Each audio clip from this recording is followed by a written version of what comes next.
Bonjour les amis, je suis très content de vous retrouver aujourd'hui pour cette nouvelle vidéo où on va parler de ce qui se passe donc sur Kadena, où donc la blockchain va s'arrêter, et je vais plus généralement vous parler des crypto-monnaies et du cycle des crypto-monnaies, parce que voilà, faut bien comprendre le cycle de vie et de mort d'une crypto-monnaie. Et je vais vous montrer que 99,99% des cryptos vont à zéro. Pense à me mettre un petit pouce bleu, à t'abonner à la chaîne si t'es pas abonné. Voilà, je te rappelle que tu peux me soutenir en allant sur patreon.com/makertronic pour mes vidéos exclusives sur le minage. Moi je suis mineur de crypto-monnaie, je suis dans la crypto depuis 2019, quelque chose comme ça. Et voilà, donc sur mon Patreon et tout ça, on essaye de miner des coins qui ne sont pas encore listés. Donc tu vois, on est au tout début de la vie d'une crypto, nous. Et tu vois, des fois il y en a, ils arrivent à la fin, malheureusement. Bon voilà, c'est comme ça, que veux-tu. Alors donc ça s'est passé le 21 octobre. Donc je vais prendre Kadena comme exemple, mais il y en a énormément d'autres. J'ai vécu ça des dizaines, voire des centaines de fois. Toutes des cryptos que tu commences à miner, tu découvres le projet, c'est intéressant, tu fais des profits, tu vends, et tu te retrouves à un moment donné où toi t'as largué ton bag de toute façon, mais voilà, il y en a qui continuent d'acheter, et encore acheter, jusqu'à un moment donné où la folie de l'achat s'arrête et on passe à un niveau où désormais c'est plus que des ventes, quoi. C'est plus que des ventes jusqu'au moment donné où la lassitude faisant, soit les gens qui gèrent le projet arrêtent discrètement. Ils arrêtent discrètement et donc le projet disparaît de sa belle mort. C'est-à-dire qu'il est délisté des exchanges et des pools de minage par exemple. Soit les gens qui gèrent le projet, ils ont des couilles comme sur Kadena, et voilà, ils le disent publiquement. Donc, faut savoir qu'actuellement Kadena il a un market cap de 30 millions de dollars, donc c'est vraiment pas beaucoup. C'est difficile pour un projet crypto d'arriver à vivre avec des market cap aussi petits. Donc l'annonce elle a été faite là le 21 octobre. Donc ils incombent la faute à une économie actuelle qui est pas terrible. Voilà, c'est un projet qui avait été lancé en 2021, en 2019. En 2019, par des anciens de JP Morgan et des anciens de la SEC, et ouais, la police des cryptos, enfin des cryptos et des marchés financiers, la SEC, tu vois, des anciens de tous ces gens-là. Donc c'est quand même des gens qui avaient une certaine maturité quand même, et voilà. Et donc ils ont sorti un layer 1 en proof of work. Alors nous, en tant que mineur, moi personnellement je ne l'ai pas miné, mais ça se minait avec des ASIC. Je me rappelle encore de l'époque. C'était en 2019, donc oui, je suis là depuis 2018, moi, facile en fait. Non, parce qu'on sait plus à force. Et donc à l'époque, je me rappelle, tout le monde s'achetait les ASIC et les machins. Il y a d'abord eu le Gold Shell, ensuite il y a eu l'ASIC de Bitmain, et puis voilà, après ça a été plus ou moins terminé, quoi. Ça a été plus ou moins terminé, et donc l'ASIC Gold Shell rapportait bien à l'époque. Il coûtait 10 000 balles quand même, 9 ou 10 000 balles, mais en 2-3 mois tu l'avais rentabilisé, c'était quand même assez rapide, quoi. Donc l'entreprise Kadena actuellement elle n'arrive plus à maintenir en fait des opérations viables financièrement, parce qu'ils ont un cash burn qui s'est accéléré avec la chute du prix du Kadena. Ouais, c'est comme ça que ça se passe, d'environ plus de 70%, 77% je crois, de ce que j'ai pu lire. Donc tu vois, c'est voilà, comme c'est une entreprise qui gère, à un moment donné, une entreprise, il faut qu'elle soit rentable. Donc là, c'est terminé pour eux. Donc s'il va y avoir une période comment on appelle ça, de transition, il va y avoir une période de transition. Alors je lis en même temps mes notes, mais je crois qu'il explique ici, voilà. Il va y avoir une période de transition communautaire, donc où c'est là une petite équipe en fait qui va rester pour gérer la transition et le wind down, et voilà. Et puis voilà, l'entreprise elle encourage la communauté à reprendre le projet, mais bon, à voir ce qu'ils vont faire, quoi, parce que bon, quand un coin est comme ça, donc si on regarde actuellement, donc les créateurs abandonnent le projet en gros, et donc il y a une petite période de transition, et après si la commu veut, ils peuvent récupérer le projet. Donc tu vois, regarde le projet, ce que ça donne en termes de cours, donc là on est en weekly. T'as vu qu'au début il y a eu une hype de ouf, et puis petit à petit la hype s'est terminée. On a eu quand même quelques petits pics, voilà. En décembre 2024, il y a eu une petite alt season à ce moment-là. Voilà. Et puis sinon, voilà, comme tu peux le voir, le projet s'est terminé. Voilà. Et donc le projet vaut plus grand chose désormais, hein, malheureusement. Voilà, en termes d'ASIC, hein, actuellement, si tu veux le miner avec un coût électrique français, c'est-à-dire j'ai mis 0,15 $, hein, parce qu'on va dire qu'on est en tempo. Hein, voilà.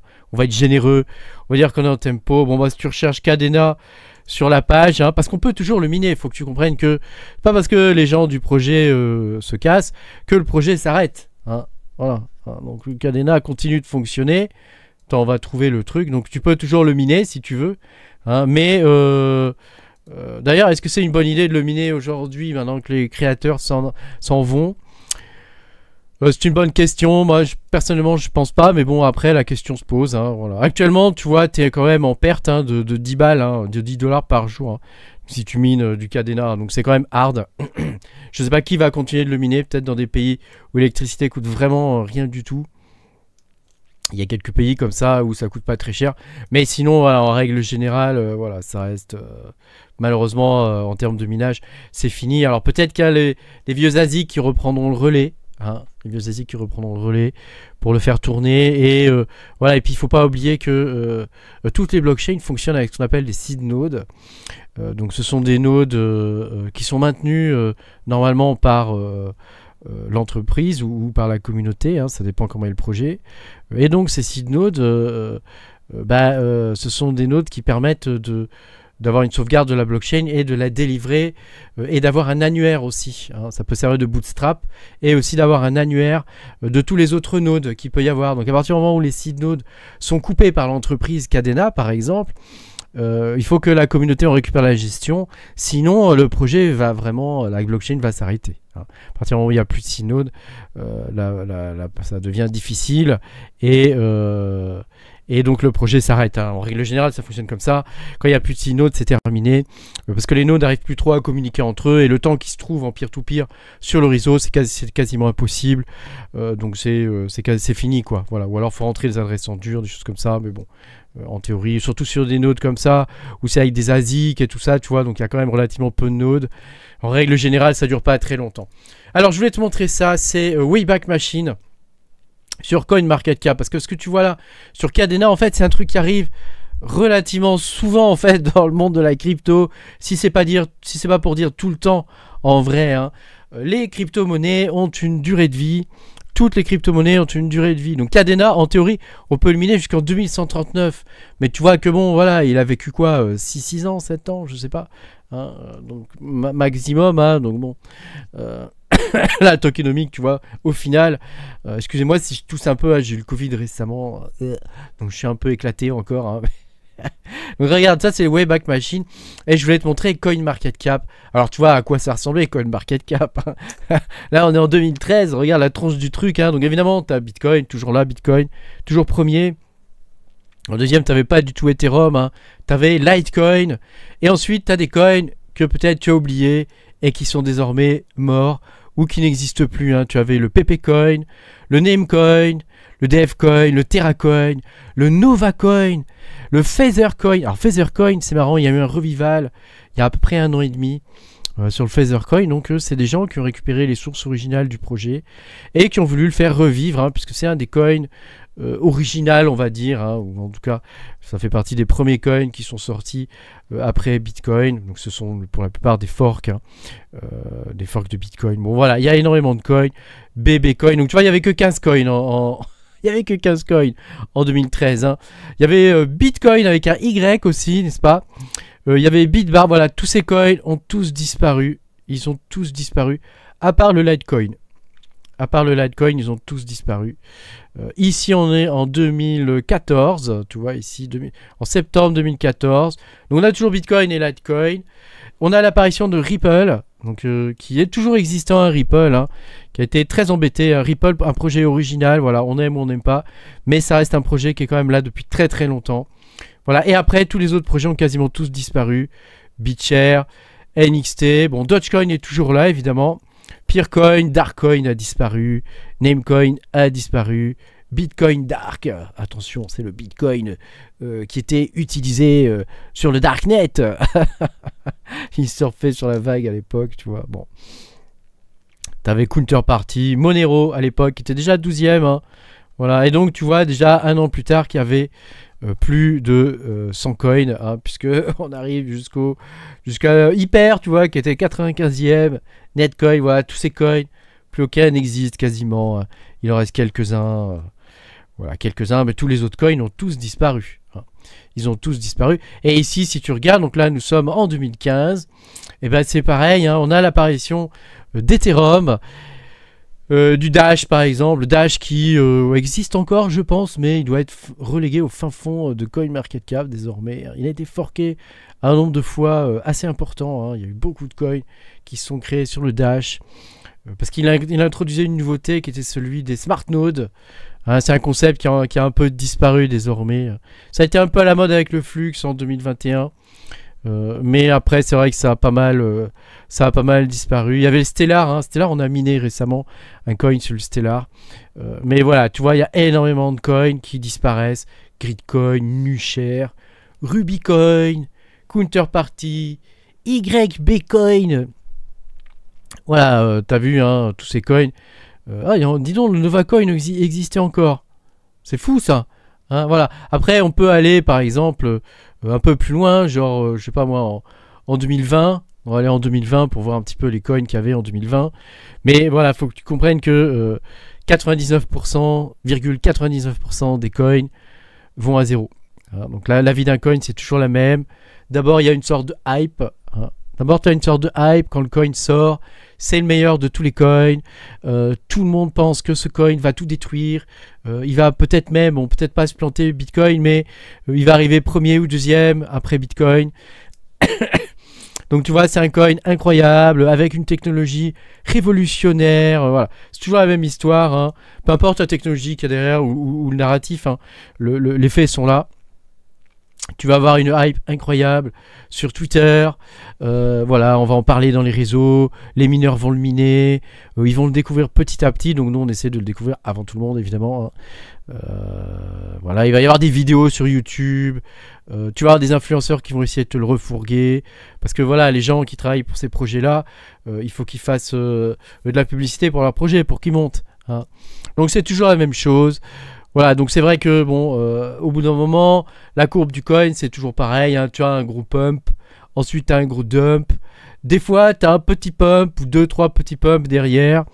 C'est très rare qu'il y ait un second énorme pump. Alors, il faut vraiment que les fondamentaux soient bons et que le projet soit en construction. On a vu ça sur Alephium, par exemple. Mais voilà, mais Alephium, c'est bon, il a fait son double pump. Je veux dire, voilà, c'est la life des projets. Hein. Moi, je hold plus désormais tous ces projets-là. Hein. Je ne fais plus de holding. Hein. Enfin, de holding. Je ne conserve plus de coins comme ça. Hein. Je profite maintenant de la hype. Et voilà, c'est vraiment comme ça qu'il faut voir la crypto. Et c'est bien d'avoir des convictions et tout ça. Mais à un moment donné, il faut bien comprendre que si c'est toi qui hold, tu sers de liquidité de sortie pour d'autres. Hein. Donc moi, vraiment, c'est pas un conseil, hein, mais... Voilà, quand tu vois un coin qui part à zéro comme ça, bon, tu te dis ça y est, c'est la fin. Bah souvent c'est la fin. c'est pas une image comme ça que tu vas te faire dans ta tête, genre mais non, je vais garder ce coin jusqu'au bout, jusqu'à ce qu'il vaille zéro. Mais pourquoi? Pourquoi? Je veux dire, à un moment donné, si tu peux tirer un peu de sous du coin, tire-en de l'argent. Hein. Le but en crypto-monnaie, et ça c'est vraiment un truc qu'il faut bien comprendre dans les crypto-monnaies, le but dans les cryptos, c'est de ne pas perdre d'argent. À partir du moment où tu perds pas d'argent, c'est que tu en gagnes. Hein. Donc le but, et ça doit être ta priorité, ne pas perdre d'argent. Et nous, en tant que mineurs, c'est la même chose. Hein. Notre but, c'est de ne pas perdre d'argent. Hein. Quand on mine une crypto-monnaie, alors il y a des risques évidemment, mais il faut que le ratio risque soit intéressant. Et dans le minage, le ratio risque est extrêmement intéressant, puisque des fois, on mine des coins qui font x100, x1000. Hein. Et ça, c'est un truc qui est vrai et qu'on a vécu pas mal de fois, donc c'est un schéma qui peut se répéter. Par contre, aller choper le petit token sorti de je ne sais où, machin, ça par contre c'est beaucoup plus difficile, et ça quand même ça reste très compliqué. T'as beau étudier tous les petits les petits low cap et tout ça, ça reste quand même très très difficile. Voilà, faut bien connaître le milieu et tout ça. Bon, ça se fait, hein, mais voilà, ça reste quand même plus compliqué, je trouve. Peut-être parce que moi je suis mineur et que je suis pas investisseur dans les petits projets. Mais voilà, il faut bien comprendre ça. Hein. Pour ne pas perdre d'argent, bah, il faut vendre. À un moment donné, quand tu es positif, il faut accepter le fait que le truc pourra monter plus.